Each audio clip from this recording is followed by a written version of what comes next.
Chelsea's thrilling victory over Tottenham was a tactical masterpiece and arguably one of the most entertaining games this season so far.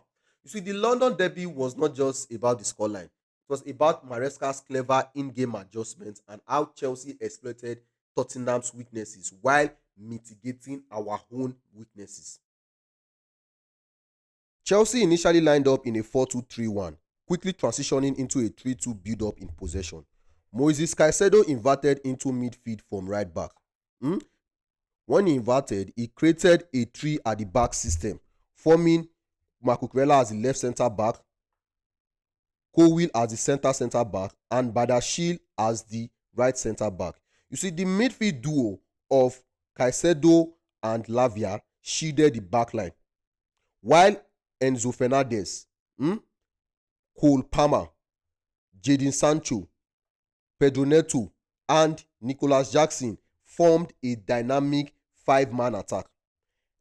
Fernandez occupied the left half space. Palmer occupied the right half space, with Neto holding the width on the right hand side, while Sancho held the width on the left hand side. Jackson led the attack, adding movement that aimed to disrupt Tottenham's defense.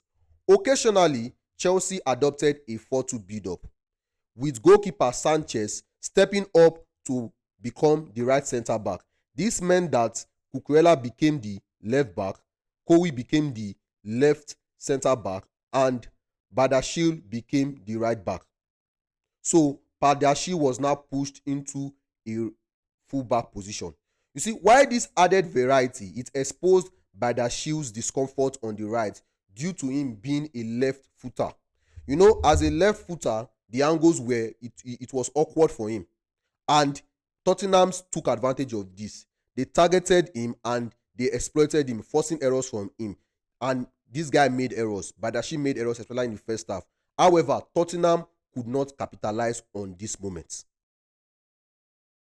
One of Chelsea's tactical edges was Enzo Fernandez's fluid movement and Cole Palmer's intelligence. You see, Palmer's ability to drag Bissouma out of position with his runs disrupted Tottenham's defensive structure, leaving gaps for Enzo Fernandez to exploit, and Enzo Fernandez exploited them. This was particularly evident when Chelsea transitioned into a 3-3-4, with Enzo dropping deeper. You see, Enzo Fernandez's spatial awareness and ability to manipulate the midfield space created opportunities that Tottenham struggled to counter. Enzo Fernandez was now dropping deep. So we now had a 3-3-4, basically. We had a 3-3-4. And this guy was exploiting spaces. He was exploiting spaces that was created for him. And we all know how good Enzo Fernandez is at exploiting spaces. You see, in the second half, Maestro Maresca made some tweak that elevated Chelsea's dominance. Malo Gusto replaced Lavia, shifting Badashil into the left centre back, and positioning Gusto as the right centre back in possession. This adjustment improved passing angles as both Gusto and Badashil operated on their stronger foot. Badashil is a left footer and he was on the left side. Gusto is a right footer and he was on the right side. So this facilitated smoother play down the flanks.